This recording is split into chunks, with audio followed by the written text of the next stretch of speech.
everybody, it's Karen here today. Thanks again for joining me. I am making a birthday bear pop-up card today. It features Gerda Steiner's fantastic little birthday bear stamp set. I love how festive all these little guys are. I used this die from MFT. I think it may be retired. It was, I think, called the four-way chevron die. And I am just putting some die cut and bond behind it. You could use Stick-It or any other double-sided adhesive big enough to cover it. And honestly, just use any background die that you have that you can sort of decorate up. As you can see, I'm using these Copic markers, and I've just colored in these inlay pieces. You could use any colors. I think a rainbow would be kind of fun. I've got a blue and green one, as you saw at the beginning, and so I just thought for this one I would switch up the colors. I wanted to have the front sentiment on a yellowish. It's one of the colors I used in the inlay technique there. So I just colored a scrap piece of cardstock, and I'm using this Happy Birthday that comes with the stamp set. And I've just put a little double-sided removable adhesive on the back of that circle, and I'm kind of lining up where the bear will go and stamping my sentiment. I used this, it's a Bow Bunny rose gold glitter paste that I used here. I just wanted that edge to stand out a little bit and look a little more festive. But honestly, anything, you could foil it, you could use any glimmer paste. I think you could use a shimmer pen, whatever works. And I set that aside to dry. So now I am making this, coloring up my own little piece of cardstock here basically. I'm using some Nouveau shimmer powders and a whole lot of water, as you can see. I just wanted to decorate the pop-up box. So you can see that shimmer powder has a really nice shine to it. So I wanted that to go, the reddish colors to go on the panels on the side, and then the streamers to be these other colors. So I've die cut that from that strip, and I'm going to assemble the pop-up box now. So I've cut this, it's the Lawn Fawn pop-up box. And it comes with all those streamer bits and the crossbars and the little rectangular pieces to decorate the panels. I am just putting some double-sided adhesive now on the one small flap and the triangular flaps. Those are the only places that need it for the box. And once you've done that, and I'm so sorry I've gone off camera for some of this, guys. I do apologize.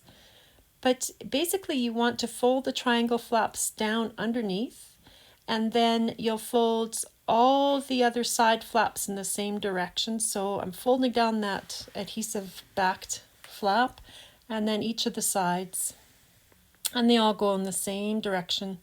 Just really burnish it fairly well. This box takes a lot of work to fold down. So I am now adhering these little rectangular panels, and now you want to bend back the upper flaps and just crease them again. And now it's the crossbar pieces. So you just put a little strip of double-sided adhesive on the ends, and there is a crease made by the die, so you'll see where that goes. And then just turn them under and really burnish them again so they're nicely creased. And it's time to put it all together. So you start at the end where you've got the little flap that already has the adhesive on it. I just eyeball these. I don't measure them out or anything. I just kind of estimate where they're going to go. The one thing you should probably do is try to keep them in line. So I always check that the long side lines up with the one underneath it. So I space them apart where the adhesive goes, and then as you can see, I'm just checking the cross width to make sure those line up, if you understand that. It's hard to explain, but just try to keep them in line. Sorry. So there you go. You can see they're fairly evenly spaced. And now all you do is you fold them back towards you, put the top flap up with the adhesive at the top, fold them all back towards you, and you remove this backing paper off all of these flaps and this little side flap. And then all you have to do is fold the box in half It will go all the way back, line up the edges, and push it down, and you've got your box made.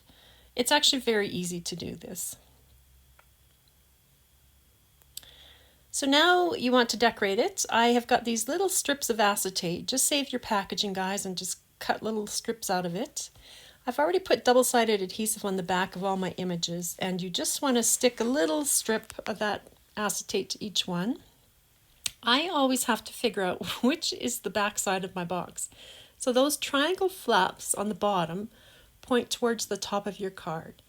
And then it's just on the left that is the back. So I always put my taller images at the back. So the bear is going in first. And I'm just pressing him down, making sure he's well stuck in there. Now you'll see here, you don't want to be, you only want adhesive over the crossbar. So I hold my image where I want it, I put my right hand underneath, and I feel where the crossbar is, and I just hold on to that part of the acetate, and that's where I trim it off. Then all you do is put a little piece of double-sided adhesive just above the end, because you already know that's going to be at the bottom of that crossbar.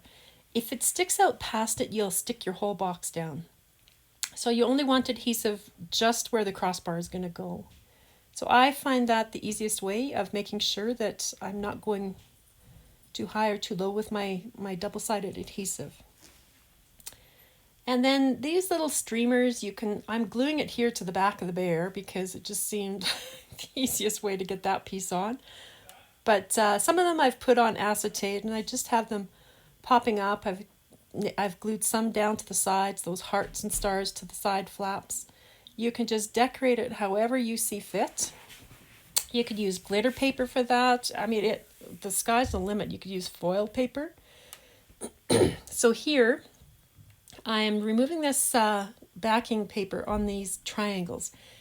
And these triangles line up along the crease. Now you want it to be fairly near the top, otherwise your images will stick out the side of your card. So I am now lining up that one side right along that crease of my card. It's hard to see. And then the other one meets it at the crease. So once they're in position, then you can press that down and make sure it goes down. And that's the pop-up. It's pretty easy. This is the hardest part of it, actually, because once you have it there, you need to really work this.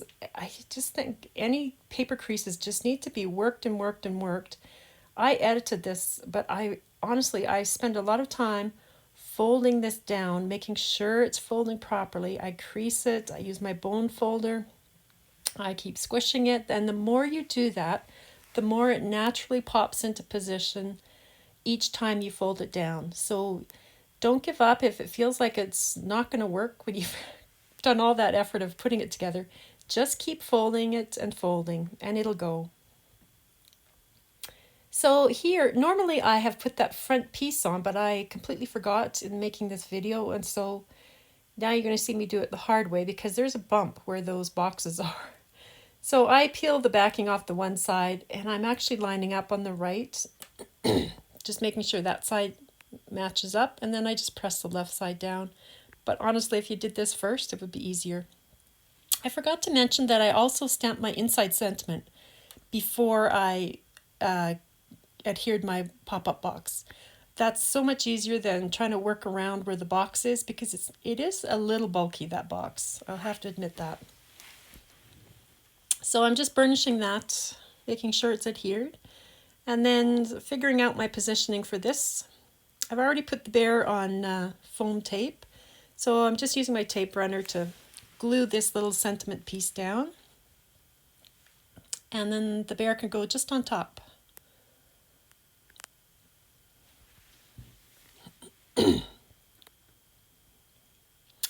And there you go. There's the card. It's done. Really not too bad, and it's just so much fun to get a card with all of that on the inside. It's like a little party come to your house. So those are the two versions of it. The bluey green one, and then the yellowy orange one. Thanks again, you guys, so much for joining me. I hope you'll give this a try, because truly they are really fun little cards. They're a little bit on the bulky side, as you can see, but lots of fun for the recipient. Thank you.